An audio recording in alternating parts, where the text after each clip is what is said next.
Brentson, you played in this league, you've coached in this league a lot. What is it about this opportunity that would attract you right now at this time?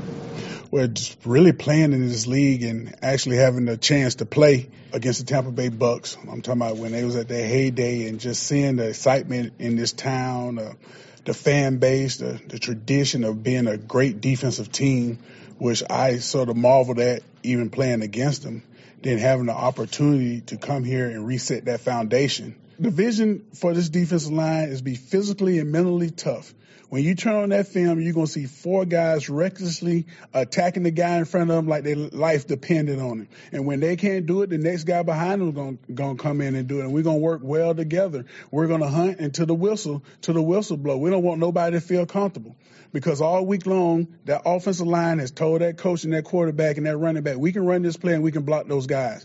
And we're going to take that personally. And we're going to go out there. We're not going to go looking for a fight. We're going to go invite a fight when that ball is snapped, because we want to be vicious. And we want to play that way. We want our play to precede us when we walk into a stadium. We don't want to say, what are the Bucs going to give us today? We know when the Bucs step on the field, it's going to be a battle. And we might not win them all, but your training room is going to look like we did.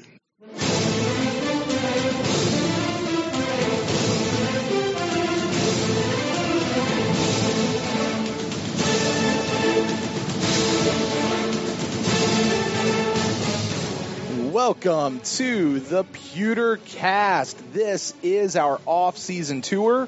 This is our, what is this? This is our InstantCast edition. I am Brent Allen, your host. With me, as always, is Ren Dax, my co-host. Ren, welcome back to the InstantCast, my friend.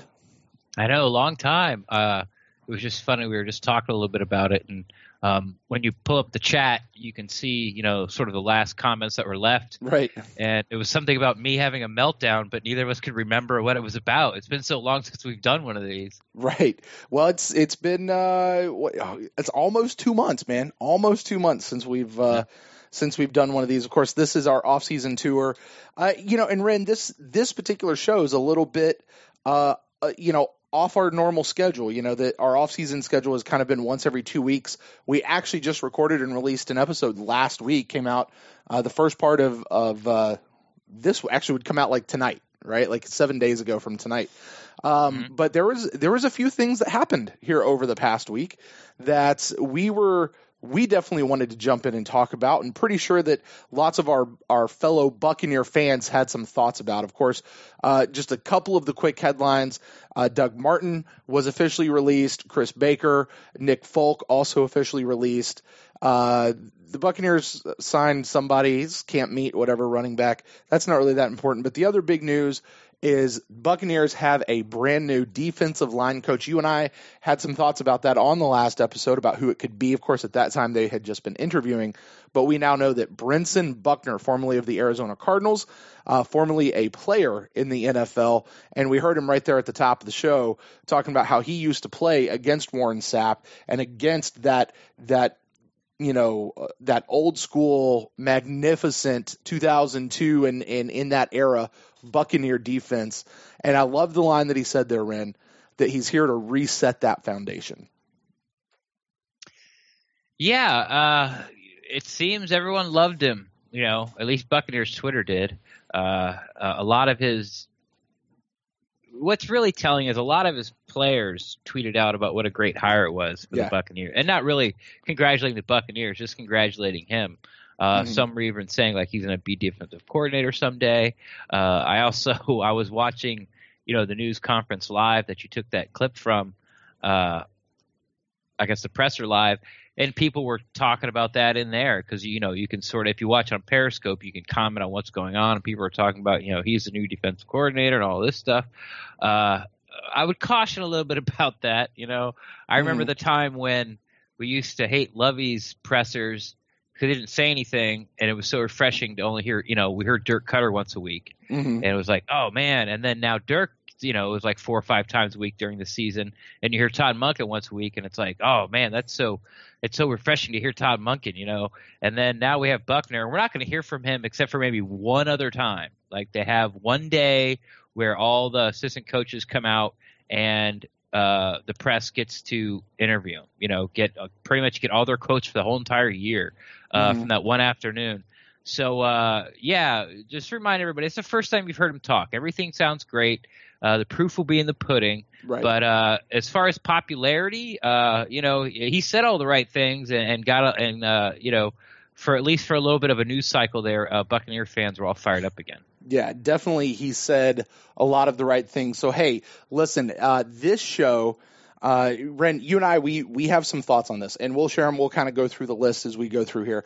However, you and I were talking earlier this week, and we just said, hey, let's go back to our InstantCast platform. Let's open it up, and let's hear from our fellow fans. Because first of all, we kind of miss them.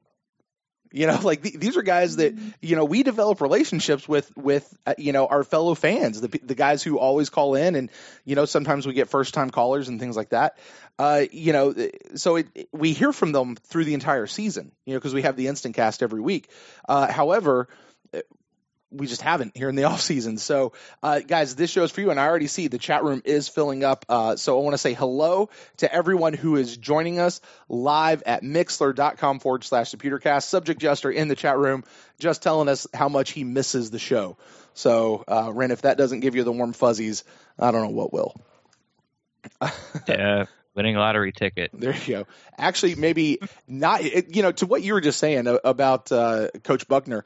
You're right. We're not going to get to hear from him a whole lot. The proof will be in the pudding. But if he goes out and he brings that kind of attitude and it's effective, we don't need to hear from him a whole lot. We just want to see it work.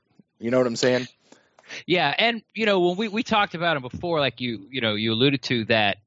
It was the show, and his name had been out there, and we talked a little bit about what we knew of the people that had been interviewed. Mm-hmm. And at the time, he was sort of the guy that checked all the boxes that it seemed that Buccaneers fans were looking for. Mm-hmm. Sort of the Warren Sapp or the Simeon Rice. He was a former player. So that sort of checked the box.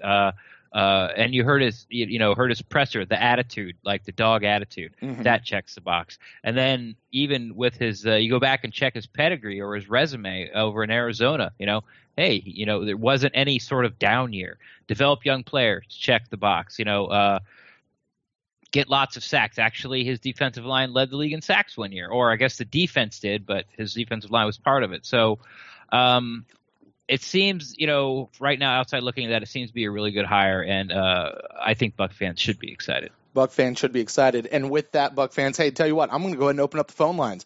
You guys want to call in, we'll talk about whatever you guys want to talk about having to do with Buccaneers football. Hey, even if it's not about Buccaneers football, we might at least entertain it for a few minutes, as long as it's fun to talk about. That number, I'll go ahead and drop it here in the chat room, 864-729-BUCKS. That's 864-729-2827. I've got to admit, Ren, I was a little worried I would have forgotten that phone number, but there it is. It just kind of rolls right off the tongue. 864-729-2827. You guys want to call in? Hey, listen, the phone line is open. I will remind everybody out there, we only have one phone line. So if somebody else is on the line, just hold on. As soon as we clear the line, give us a call, and we'll talk to you guys. Also, it's typically a PG-13 show. However, as we kind of started saying towards the end of last year, we don't edit the show.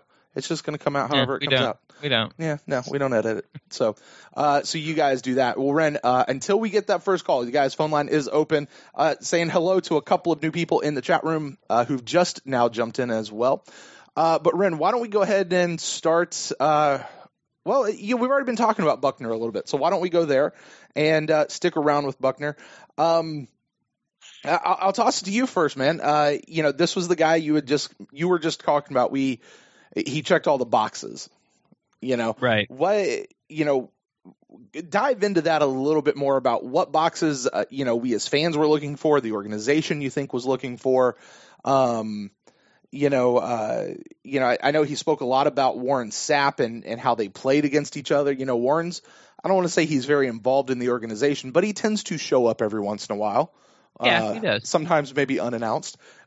So, see these two guys who kind of, they were both defensive linemen, so they didn't square off, but, they certainly had their rivalry. So dive into that a little bit more about this hire for Coach Buckner. Well, I think, and most fans probably know this, at least that are listening to the show, because that means you're a giant fan and a super fan. You know that he probably got a shot for the interview because Jason Light was over there in Arizona in the front office when Bruce Arians brought him on to be their defensive line coach. But once again, I don't want to say checked all the boxes again, but I guess when Jay Hayes came over to the Bucs staff, it was the only person that I couldn't, of all the new staff members, not the ones that retained, that didn't have a connection to Dirk Cutter, and I couldn't find it. I found a little later that, they were rivals, I guess, in college, Idaho State. Dirk Cutter was actually on the same team as Marvin Lewis, and Marvin Lewis, who's the head coach of the Bengals, was best friends with Jay Hayes, who actually played for Idaho, and they've been friends since they were little, like 6 years old. Like they went to Sunday school together. So it's probably within the realm that, Idaho, well, I guess it is a big state, but at least in college, Dirk Cutter probably knew who Jay Hayes was. And then with the relationship that Cutter has had with Marvin Lewis, the head coach of Cincinnati since college, and that sort of put two and two together. Hey, Marvin Lewis picked up the phone. Hey, Jay's looking to move on. I can vouch for him, all this kind of stuff. And so over he comes. But when I couldn't find the connection early, I started reaching out to Bengals fans on Twitter, hey, tell me about Jay Hayes. What's this? What do you like about him? What don't you like about him? And most of the responses I got were they were really sad to see him go because he failed to develop young defensive linemen. Now they do have Geno Atkins and I'm sorry. There's another pretty good defensive lineman they have there, but their argument was those guys would have been good either way. Kind of like the Gerald McCoy type. Like they're going to be good. Oh, got a call. Yep, let's take this here. All right, you are on the InstantCast. Welcome back. Who do we got here talking to us tonight? Sin City. What's up, guys? It's Craig. Craig in Vegas. What is going on, our old friend? What's up, guys? How's off season so far? So far, so good? Me, yeah. Living life, going to work, watching TV, paying bills. There you go. So watching the Lightning be better than the Golden Knights. Only 1 point, but they've swept the Lightning this year, 2-0. So just remember that one. They've only played 2 games. That's all I can play, East-West. No, I'm never mind. I was trying to be a jerk. Go ahead, continue. That's okay. It's all good. It's all crappy Golden So I'm going to go Knights different. I listen. I can see Jay. Listen, I think someone commented and said, "Listen, no one on even social media was like, hey, Jay Hayes only missed, not from Gerald, not from any of the guys." So that kind of spoke volumes, I think, for that as well too. But I just can't see how Nate Kaczor still has a job as the special teams coach on this team. That probably cost him at least 3 games this year. Twice you had punts blocked. The field goal kicking, again, was horrendous as well, too. I know Murray came in a little bit, but he couldn't hit over 50 as well, too.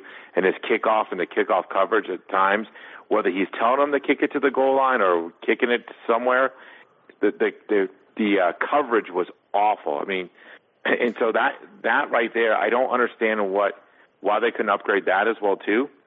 And I know they have him listed as a coordinator, but I think that needs to be a coach. So I think someone needs to be there more full-time with it as well, too. But I can't understand how he still has a job on the staff. If you're talking about, Dirk's going to be all in this year, it's that's one position I would have upgraded right there as well, too, because special teams, I mean, I in the last 3 years, has been awful. I mean, there's no way to sugarcoat it under Dirk so far. It's been terrible, the special teams.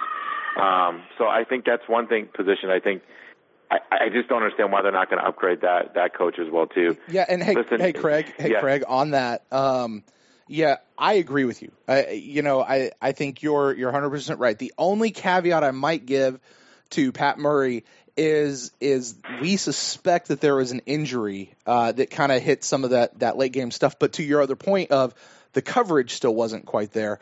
The only thing that I can say with Nate Kaczor, and it kind of looks like this late in the game, they're probably not going to, fire him. It doesn't look like they're going to, but it also looked that way a week and a half ago before they fired Jay Hayes. You know, so it might still be coming. I kind of doubt it, but it might.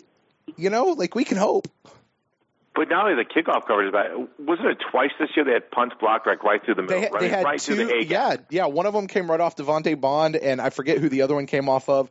And one of the two got returned for a touchdown. Yeah, I mean, that's big when you're giving up, you know, and especially a defense, especially in the kickoff coverage, a defense that needs every yard to push them back. You can't have them starting at the 30, 35, 38, 40. Well, especially when a team that can't get sacks and can't get pressure, and it has a depleted secondary as well too towards the end of the year as well too.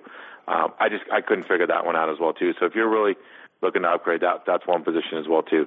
I know that they're going to look at UFAs right now as well too, and I've seen the conversation out there as well too. But listen, unless there's something that comes out of nowhere, if the Bucs don't take a look at Malcolm Butler from the Patriots, it'd be foolish. I think anybody who can guard man-to-man that has a pedigree of guarding on an island, they should look at it. It doesn't matter who they are.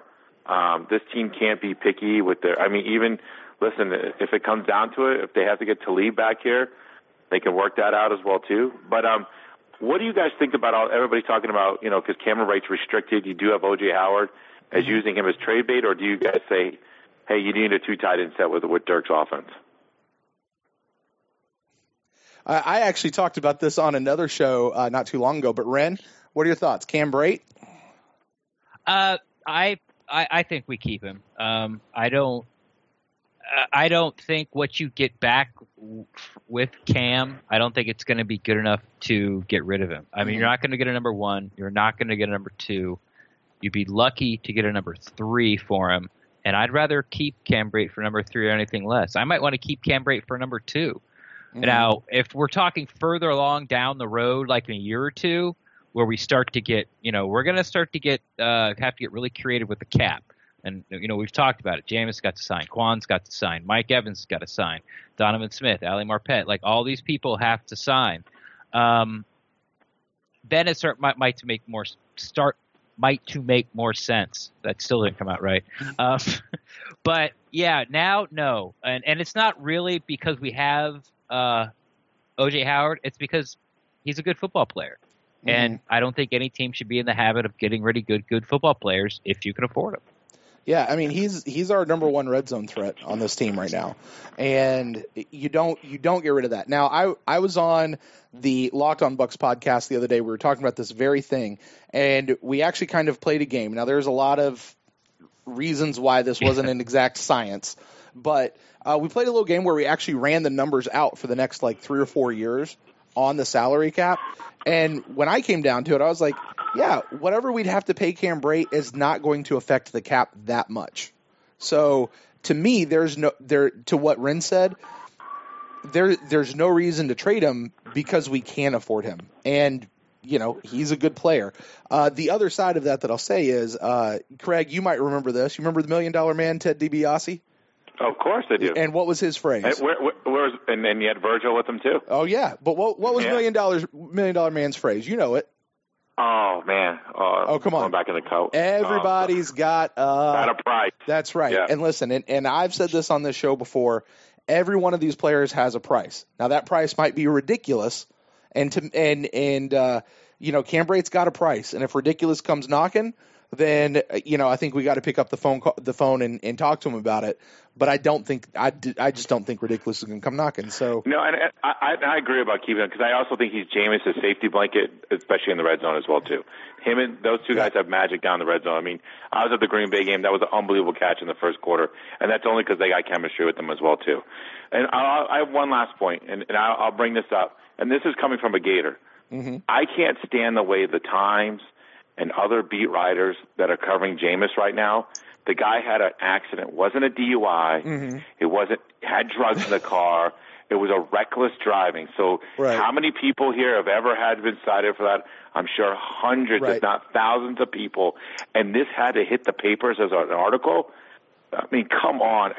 I just think it's Bush League. I mean, maybe it's clickbait for the papers there, and I get it.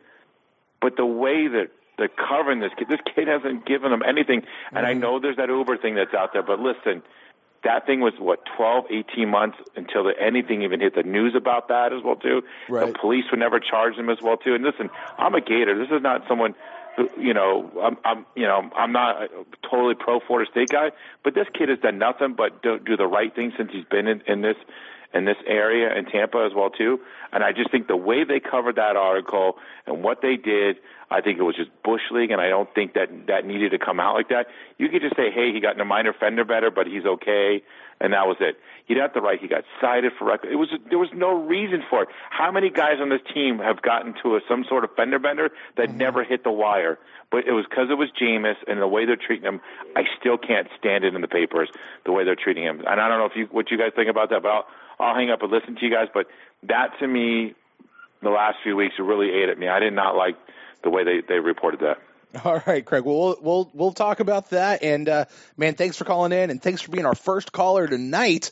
High five to you. So Ren, yeah, he hung up. You, Craig. Yeah, he hung up. So Ren, I was looking back at it just because he got cited. The actual phrase that they used was driving without care. Do you know what you know what that basically means in cop speak or ticket speak? That's we don't have anything else we can charge you with, but you did something wrong. Like, so it could be anything from you drove more than 10 miles an hour over the speed limit. That's driving without care. You switched lanes without signaling. That's driving without care. There was a fender bender and they had to charge somebody. Right. But you weren't drunk. You weren't on drugs. You weren't going, over the speed limit. You were following him too closely. You remember that? Like you're supposed to leave one car length per 10 miles an hour that you're going. Well, who's driving 80 miles an hour, leaving 8 car lengths between them and the car in front of them at all times? You don't always do that. So you get a little closer, and if you get a little bumpy to bump, then that's reckless driving. It's a non-charge, basically, is really what it is. Yeah, you have to charge somebody in an accident. Right. You just have to. Right. Because that's what they do. I did not click on any of the links, but I understand. I'm sure the Times just put the facts out there. Like, he was charged. This is what he was charged with. And this is how much damage done to his car, so much damage done to the other person's car, and that's it. Right. I understand what Craig's saying, about how many players getting fender benders don't get up there, but there's only one quarterback of the team, and he's the most high-profile guy, so it sort of comes with the territory. I didn't think anybody was, like I said, once again, I didn't click on any of the stories. I didn't think anybody sort of painted him as like, oh, here we go again. I mean, I didn't see any of that. I thought it was, it flashed in the news feed for like 8 hours and it was done. And that's pretty much what non-stories do. Everybody weighs in on it. Pewter Report, Joe Bucks fan, the St. Pete Times, Roy Cummings will do something about it. And then, like Bonnie Mott, who I think she's for USA Today, she'll do something. Everybody, Pewter Plank guys probably did something about it, So just everyone throws something up there, and because you have to, because but you do want to be seen as credible, and you can't sort of pick and choose the news stories that you report on. So I see what Craig is saying. I just think it's a sort of something that comes with the territory as being quarterback of any NFL team, especially like a number 1 draft pick. Now, maybe if you were, somebody that was picked in round 4, and I'm trying to think who stinks, like the Jets, McCown. Like McCown gets a fender better, is it going to make the papers? Probably not. 1, because it's in New York, and 2, no one gives a crap about Josh McCown, even people that are Jets fans. So, I'll tell you this. Friend. I think the bigger news out of that story was, hey, Jameis was in an accident, but he's okay. Like nobody was hurt. Yeah, like that to me is as a fan, that's all that I really care about. That's all that I really even want to know about is, oh, he was in an accident. Is he okay? Like, did he get hurt? Is he injured? Is this gonna affect our season? And I hate to boil it down to how does it actually affect the game, But that's really it. But I think they said he caused $4,000 worth of damage. Now that's split between both cars. Okay, do you know how easily you can rack up $2,000 worth of damage to a single car. Yeah. Like you scratch something and that's $2,000. That's not a large number, guys. That's not a huge amount of damage to any car. My wife got hit. It was in an accident. Like a work van was driving past her in the next lane, and the ladder that was on top of the work van became unstrapped, and that hit her and kind of clipped along the top of her car, and it actually hit the person in front of her, hit her, and then completely missed the third person, but wound up like in a 3-car fender bender. 2 of the cars were completely totaled, and I don't even know what happened with the third car. That little ladder, which it in and of itself didn't really cause that much damage, still wound up causing, it had to have been at least $30,000 worth of damage. Okay. So I'm just saying $4,000 is not that much money as far as a car accident goes. Let's just drop the whole thing. Yeah, I don't care. I think I think this is what bugs me, I think, is what bugs Craig about it. It's such a non-story. It's what? It's a non-story. Like, there's nothing to it. It is a non-story, but it does have to be reported on. So sure, I get both sides of it. I get that. I can go with that. All right, anyway. Hey, guys, listen, the phone line is open if you guys want to call in, 864-729-BUCKS. I want to say welcome. We've got a lot of new listeners in the chat room, so thank you guys for joining us. Lots of fun conversation, Ren. I tell you, we kind of talked about it a little bit towards the end of last year of if you're just listening to this on the podcast, and a lot of you guys are going to listen to this after the fact. You're going to pick this up on, let's hear, what is this, Sunday night? So you're going to pick this up on Monday morning, maybe Tuesday, and you guys are going to be listening on the podcast feed, which is awesome. Thank you guys for downloading the show. Thank you guys for subscribing. Please rate and review us there on iTunes. We would appreciate that. However, the conversation that's happening in the chat is its whole entity going on. It's a whole nother show. It is, and you guys have picked up. There are at least 2 people who've said this is their first time chiming in. So real quick to Cody and Brian, I want to say welcome to you guys. Thanks for joining us, and welcome back to all of our old friends. I see lots of familiar names jumping in there. The phone line is open. Whatever you guys want to talk about, we will talk about it. 864-729-BUCKS. That's 864-729-2827. Ren, just before we got off, we were talking about Coach Buckner a little bit. I forget exactly where we were saying. So unless you remember, I've got a question I want to ask you about Buckner. Well, I'll finish up real quick. Okay, I was just great. sort of talking about how Jay Hayes and how the Cincinnati fans weren't really sad to see him go after, I think it was 10, 11, 12 years somewhere. I think it was closer to 12, was that he never developed young offensive linemen. And then if you go back and look this year, every one of our defensive linemen had a worse year than the year before. Mm-hmm. Now, Jay Hayes was their coach last year, but Robert Ayers had a worse year than he did the year before with the Giants. So it's sort of you can see this common thread sort of throughout his career as a defensive line coach is that guys don't seem to get better under him. If you have a guy like Geno Atkins or Gerald McCoy or Sam Donald, Aaron Donald, these guys would be good no matter what. So it doesn't really matter who's coaching them. But to get these players and build them up to valuable, even above average to Pro Bowl players, it just doesn't seem he has it, in his repertoire. And it seems that Buckner does. So once again, as of right now, it seems like they got the right guy. It does. And I had this thought, and I know what your answer is going to be. Jesus Christ, all he's done is had a press conference. It's true. So I think that's going to be your answer when I ask this question. Okay. However, is it now I'm going to skip the whole Mike Smith, is he the next defensive coordinator?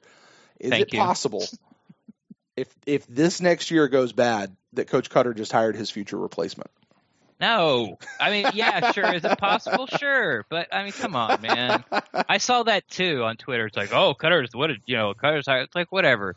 You heard the guy talk, and you liked what he had to say, and he put a little bit of fire in your belly. That has been a dismal, pretty much second half. Like, the Buccaneers season has been dismal because we knew we were at the halfway smoldering coals.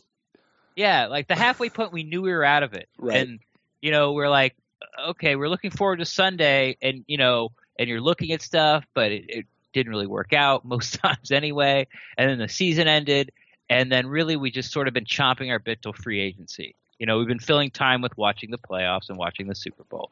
Then the Olympics roll in. Now here comes the Combine. But really we're all just waiting for free agency as Buck fans. That's what we're waiting for. That's what we want to see. And there was a little movement. Everyone talked about Baker. Everyone talked about Martin. Everyone talked about Jay Hayes. Mm-hmm. And then we actually got to meet a new person, an addition. And it was, people's already starting to drink the Kool-Aid about it. But hey, if he does his job, if Buckner's as good as people are putting him out to be already, mm-hmm. then Dirk Cutter won't have to be looking for a new job next year. That is a terrific point, and one that I wholly hope is absolutely the case. And, I got to tell you, if Duffner comes back this year and has a repeat this year of what he did last year with the linebackers, and we've really bolstered this defensive line.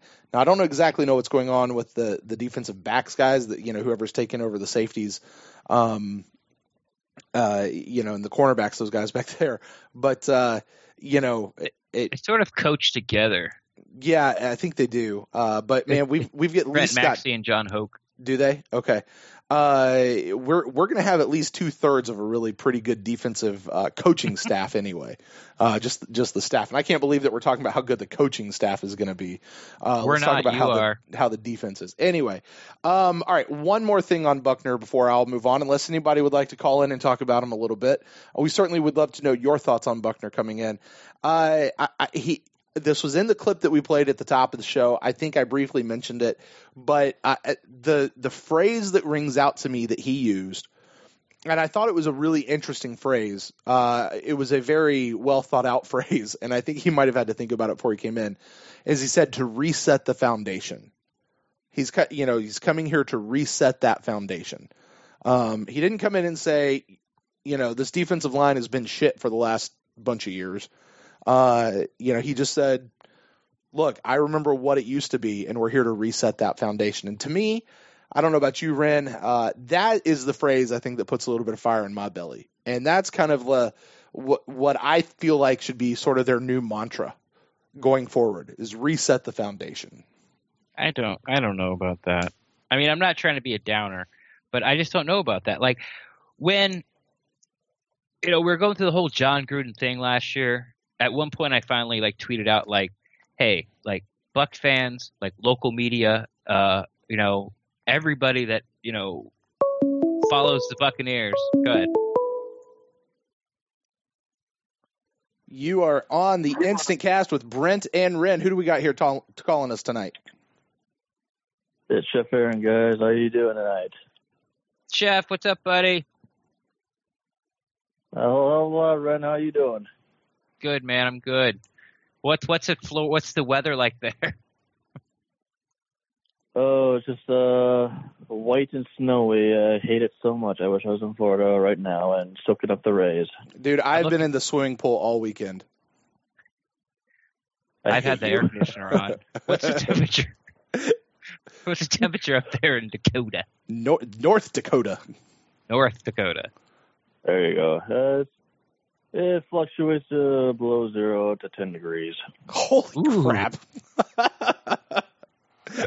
Chef, do I remember right? You said you're actually moving? Like you had a date that you were moving, or did I completely make that up? No, you're right. The girlfriend and I have been kind of fluctuating on timelines on when we want to do that. She's got a few years on her work program that she has to do in order for us to make that transition and all that stuff. So I'm hoping in the next few years we can get that process moving. We actually, I think, a year ago, we're actually looking at apartments down by the Rocky Point area, if you know where that is. Okay. All right. Very cool. Well, Chef, what's on your mind tonight as it concerns the Buccaneers?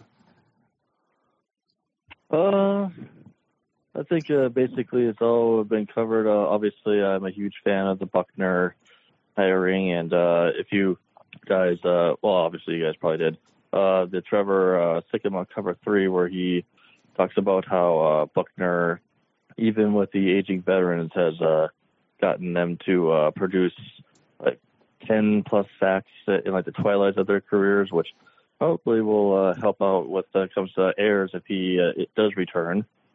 And I think that will. I think Buckner could probably be a big a boost for Noah Spence when he returns. I think having him tutor Spence would probably help out a lot. Chef, I got a question for you. As Ren pointed out, we're really not going to hear from Buckner except for one more time for the rest of the year because we just don't talk to assistant coaches.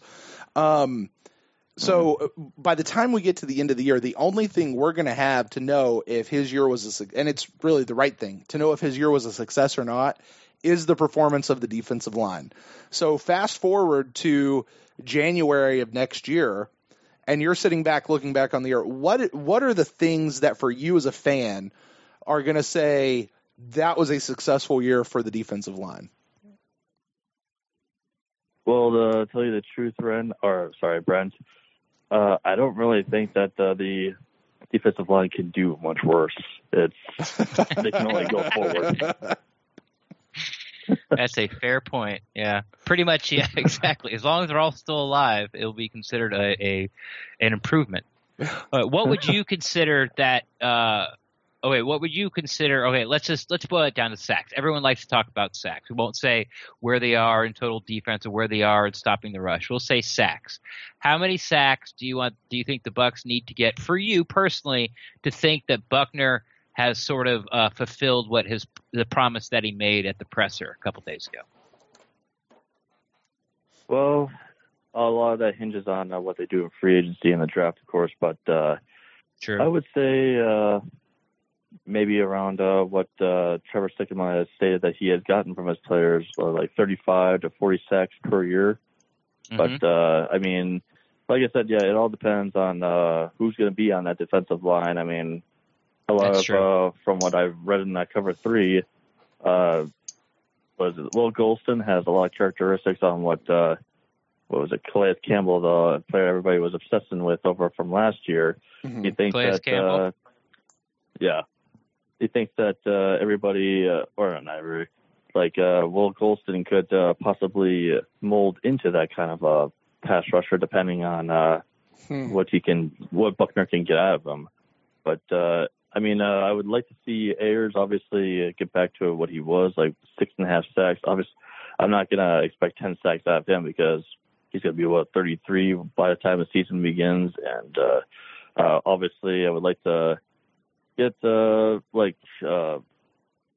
if Vita Vea, if he ends up getting drafted here, I would love to see him beside Gerald McCoy. I think that would help Gerald McCoy immensely.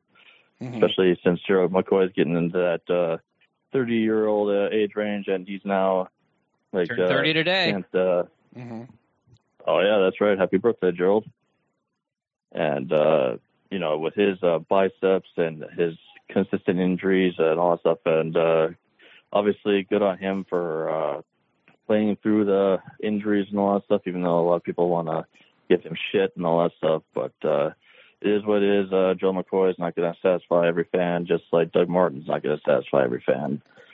But it's just, I'm just excited about the mentality that Buckner brings to that defensive line. It didn't sound like Jay Hayes brought anywhere close to that kind of mentality. Obviously, I know Jay Hayes is probably a good coach. He's been in the league for, close to 20 years, and he did some good things with Cincinnati Bengals, but I don't know if you happen to catch my question on Locked On Bucs or whatever, but I kind of brought up the fact that Jay Hayes did have the same defensive line in 2016 where those guys produced 38 sacks, and the only player outside of that 2016 defensive line was Chris Baker, who obviously we know got cut, and they all, 3 different players went ass backwards. So right.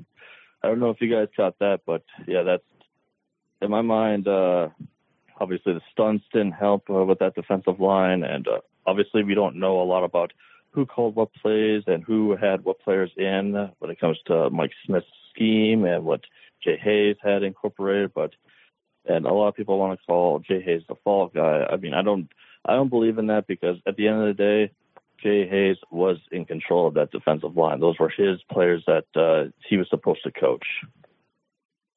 Right, and he was also in charge of defensive rotation as far as who was in on what plays, and he was also in charge of, line stunts, and he made all the calls for the defensive line, who was in and what they did on every single play.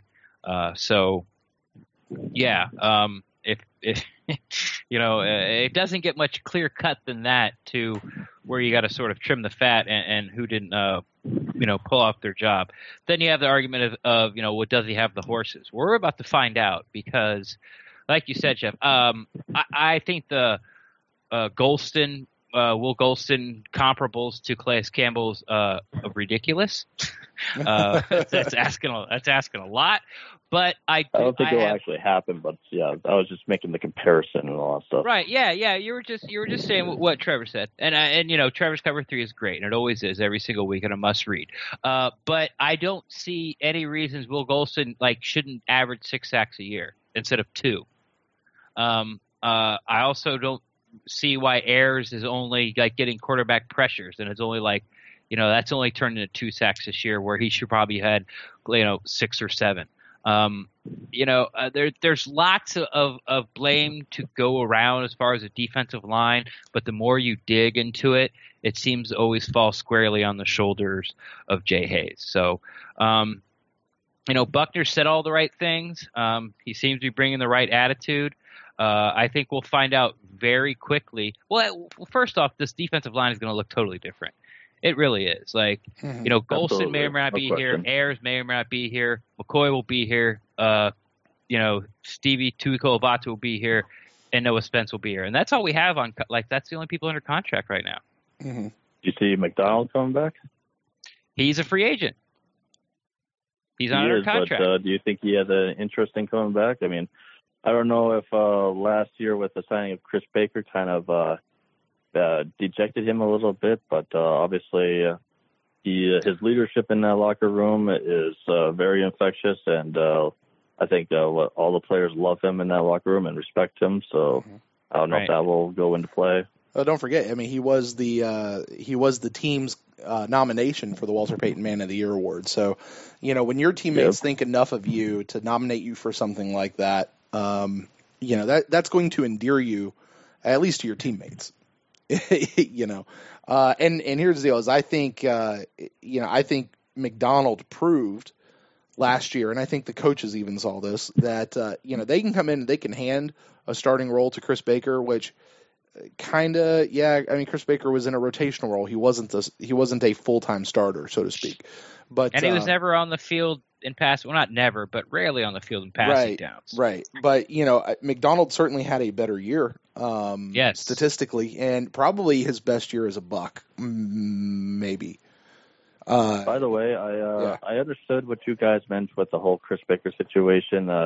His obviously his practice habits didn't translate onto the field, but how many times did beat writers like Pew Report and all that stuff say that he was constantly misused, he wasn't used in the correct way and all that stuff. Mm-hmm. It was just a complete not scheme fit or whatever it was. So I don't know how much we can put on Baker when it comes to in-game play, but obviously with practice habits and all that stuff, you want guys that want to practice and love to practice, because that's the only way that anybody's going to get better in this league. Mm-hmm. Yeah, we swung and a miss on that one for sure. But I don't think Baker's on-field play, even though it was very disappointing from what we expected, but what they were asking him to do, I don't think his on-field play is the reason he's not here. Yes. The reason he's not here is because pretty much no one liked the guy. He was a goofball and he rubbed people the wrong way. He didn't seem like he gave a crap. He didn't practice, and everyone was sort of always looking at him sideways. Even in Hard Knocks, people were always just kind of looking at Chris Baker sideways, but no one checked him. No one chin checked him. No one stood up to him and told him, "Hey, you need to get in line. This is the way we do it." And they just let him do his thing. So he was him, but at the end of the day, it ended up being his downfall, in my opinion. like I said, it was a very disappointing year for him. But I still think he has talent and can play. It's just that it's sort of the old thing like a team only keeps you if you are a problem until your problems outweigh your play, and that's what he did.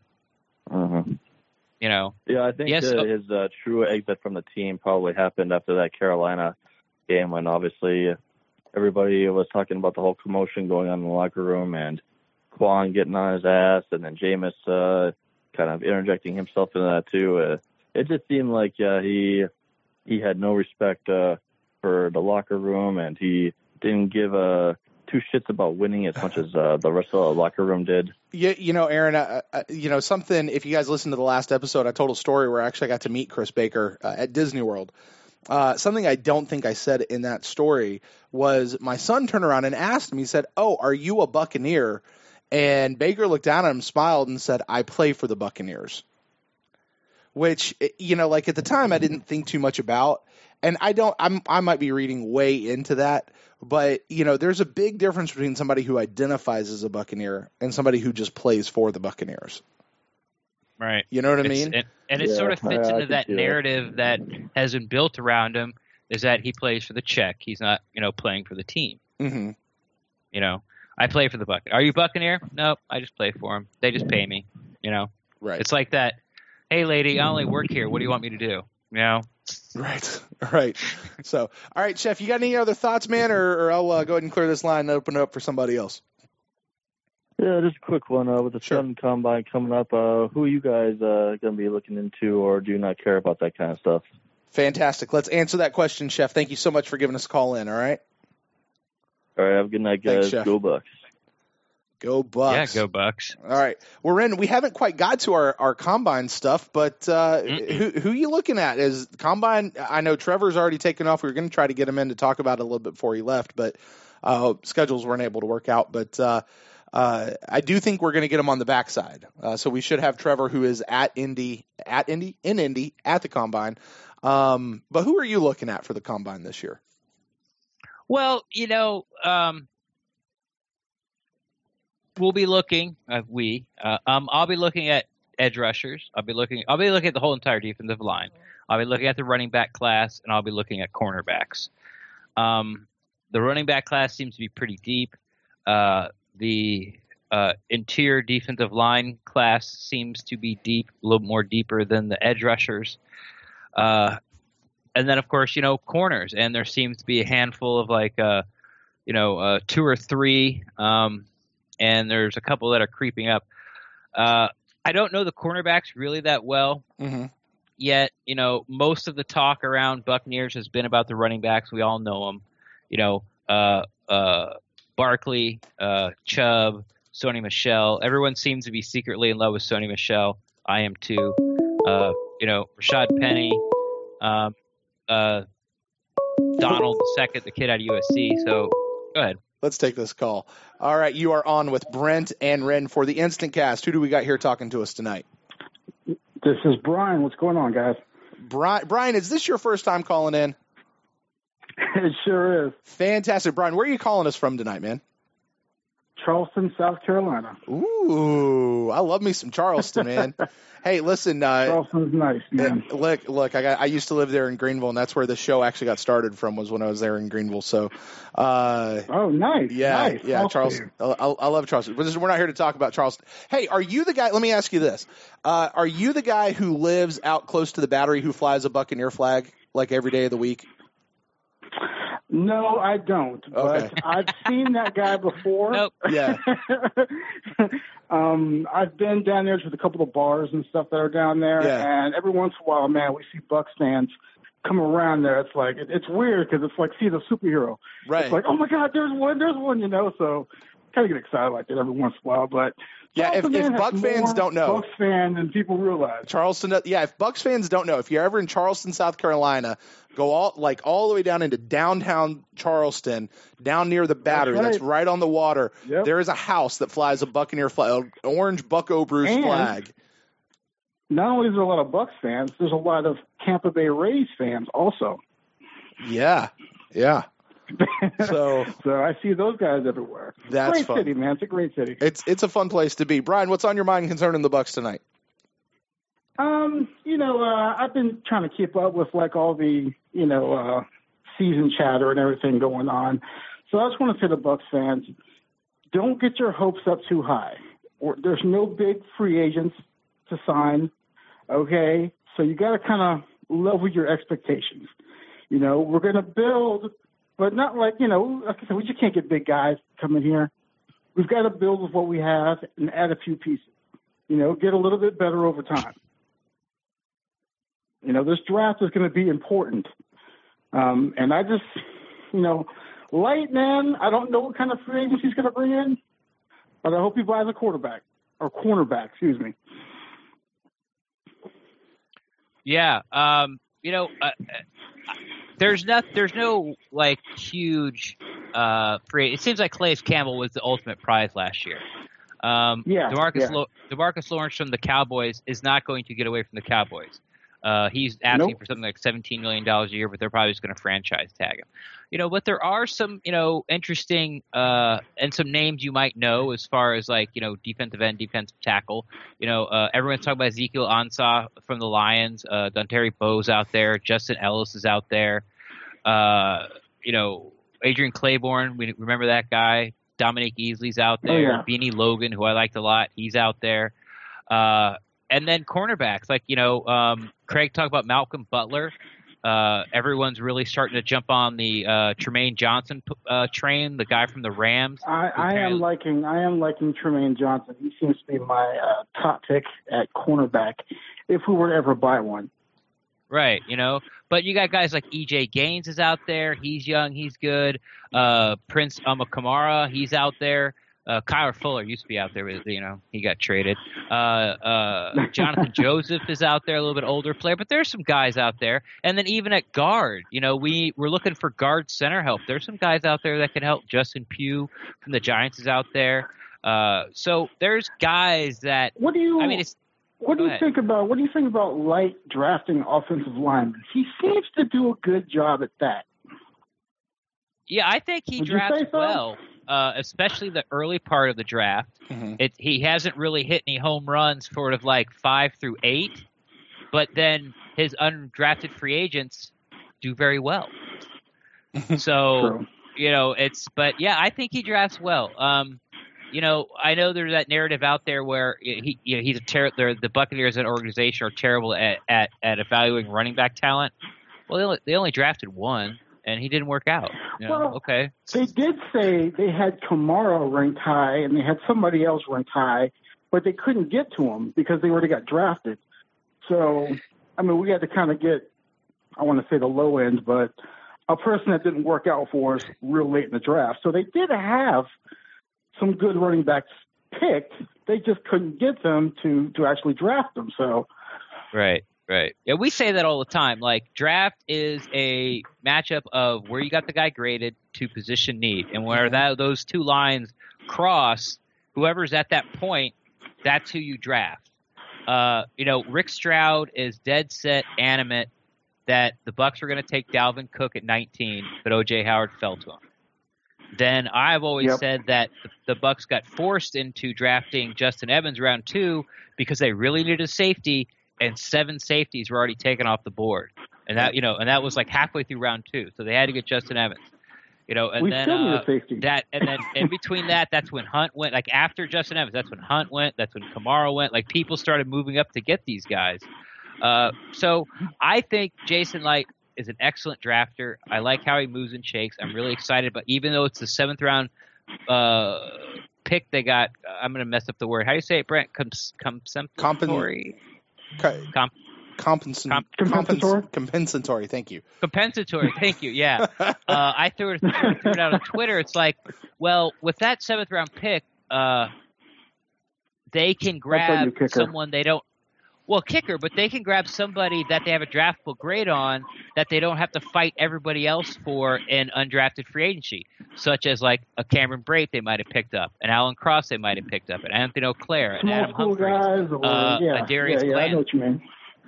Yeah, those are all guys that came to the Bucs and have contributed, some of them big time, so much so we've talked about trading one for draft picks this show, that last pick can guarantee that he at least gets into camp. You know, we don't have to call his agent and have a bidding war between him and 3 other teams.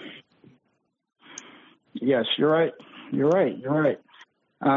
you have any concerns with the lack of compensatory picks that we get? Because we got one this year. Mm-hmm. We had one like 2 years ago, but we really didn't have. You know, that's kind of a GM thing. Aren't they supposed to be on top of that? Well, that comes on a. It depends who leaves your team and how much money they make going somewhere else versus who you bring in and how much you're paying those guys. Like it's some weird math formula. So I'm not going to fault Jason Light for us not getting more compensatory picks. Certainly Mike Glennon making what he makes some ridiculous $19 million a year or something. Yeah, like 15, something like that. You know, it was ridiculous. Yeah, ridiculous. I mean that certainly helped offset the big number, of course, going to Deshaun Jackson last year. And then of course Bradley McDougald, his leaving, because we didn't change over a whole lot of our roster last year. I don't know if people forget that or not, but it was something we certainly discussed on this show. Was we really didn't lose a whole lot of people. Like we lost Russell Shepard, we lost you could have sort of kind of count Mike Glennon. He was a backup guy, so whatever. But we lost Akeem Spence, Bradley McDougald. That's really it. You know what I mean? Like that was it. Okay. Everybody else was an addition to the team between the free agents and the drafts, which is why that's a big part of why I think the hype around last year was so big. Like, whoa, we just came off. It's basically the same team that's still intact with a few new pieces, with a few new toys. Right. And I mean, we don't have to rehash the 2017 season, but that's fine. But I think it's really just that. And honestly, like if I'm a guy like Jason Light, I'm not making any deals with an eye to compensatory picks. Like that's just sort of icing on the cake, depending on how things fall. At the end of the year.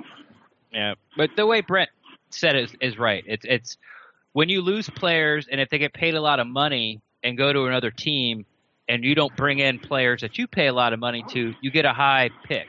Like if we didn't bring in Deshaun Jackson, Mike Glennon probably would have got us like a 3rd round. I'm not even going to try to say the word compensatory pick. He probably would have got us the 3rd round. But like you said, Deshaun Jackson. Now, the reason we haven't had one in so many years is because no one wanted our players because our roster sucked. It was terrible. That's a good point. No one went anywhere. Like we were the last stop for aging veterans and people that weren't good enough to make other teams. That's what we were.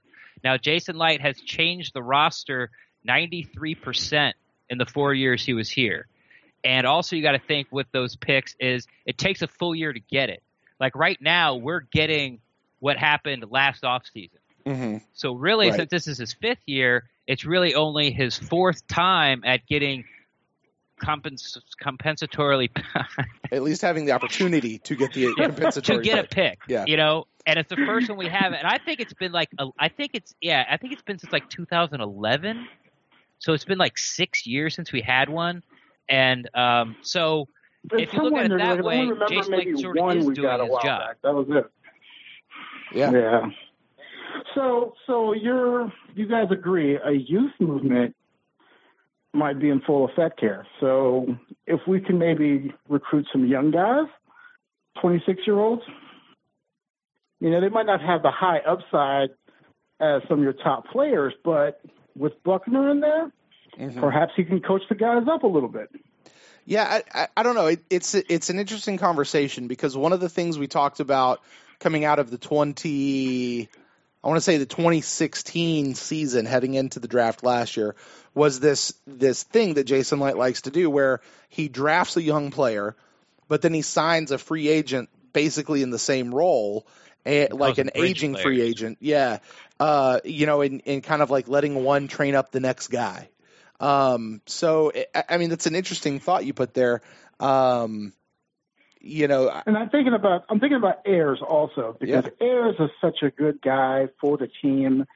His production may not necessarily show up all the time. But I don't know. We got the new coach in there. We need the youth. Mm-hmm. He's kind of expensive.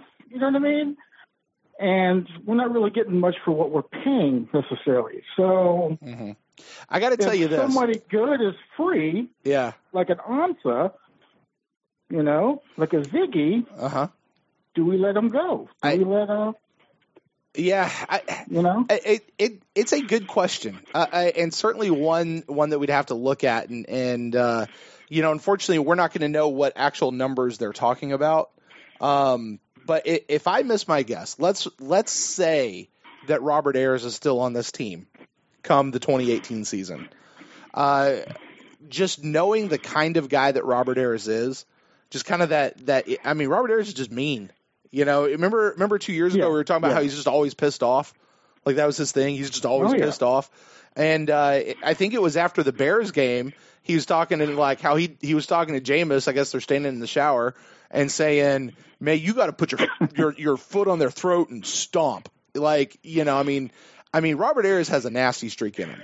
Now, we may not have seen that for the last 15 games of last year, but he's got a nasty streak in him. And I've got to believe that a guy like Buckner is gonna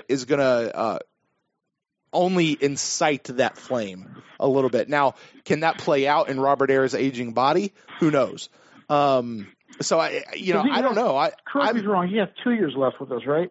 2 years? I think this is his last year. Ren, I know it seems like every time we have one of these shows, you look up his contract and we never remember from show to show. I believe it's his last year. This is his last year on it. Yeah, on this. So I can see him staying then. Him staying then. I was reading that the cap went up by $11 million. So that's going to create some serious competition. Yeah, it could. I don't. Is that the league mandated cap, or is that the $11 million due to Baker and Martin getting let go? No, that's the league has went up to $178 million. It's about a 10% increase. Okay, cool. So that's $11 million more dollars we can spend. Now that helps a lot of people that are really close in the cap. But I was thinking that exact same thing. That's Cam Brate for 4 years. Yeah, that's Cam Brate. You know, or we can improve a little bit on the line, perhaps a new center. It's possible. I will tell you, Ren, I don't know where you are on this, but I am, and I think I'm just going to dig my heels in and stay here, no matter how dumb it may sound to other people. I am in the camp of leave Allie at center and find a new guard, unless you find an amazing center, and then, okay, fine, we can move Allie back. But generally speaking, I would rather default to leaving Allie at center and letting that play out. And finding a new guard. That's just me. Well, did you guys listen to DeMar Dotson when they had the interviews? He was going around doing interviews, must have been with every podcast. And he was saying Allie was playing better at guard. Right, but he was also saying it was Allie's first year ever playing this position ever in his entire football career ever. True. He still did do well. True. Right. He still did do well. Well, I don't know. It's just something to think about because I don't think a lot of people are satisfied with Sweezy and his performance. Not that he's not a good guy or anything like that, but that back injury just doesn't look like he's as mobile. Does that make sense? Yeah, his bend doesn't look good. Yeah. That's certainly what they're saying. Well, all right, Brian. Well, I'm going to let you go here. We'll clear this line, see if anybody else wants to give us a call in. But, man, thanks so much for calling, and certainly, man, stick with us. I don't know if we're going to do too many instant casts throughout the offseason. There could be another one or two, but certainly once we get into the season, we do these after every game. All right, man? I appreciate it, guys. All right. Go Bucs. Go Bucs. Go Bucs. Thanks, Brian. All right, Ren. Well, hey, listen, we have hit our hour, so we'll go ahead. We'll kind of make this final call. If anybody out there wants to call in, we will still take your call. The number is 864-729-BUCKS. That's 864-729-BUCKS. We'll see if you can't squeeze in there before we kind of round out this show.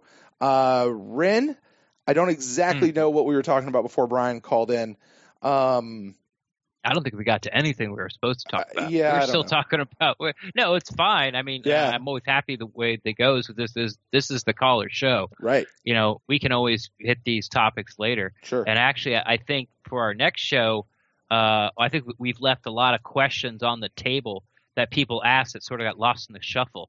So I'm definitely going to go back and listen. And the next show, Brent and I will, sort of address all of those head on.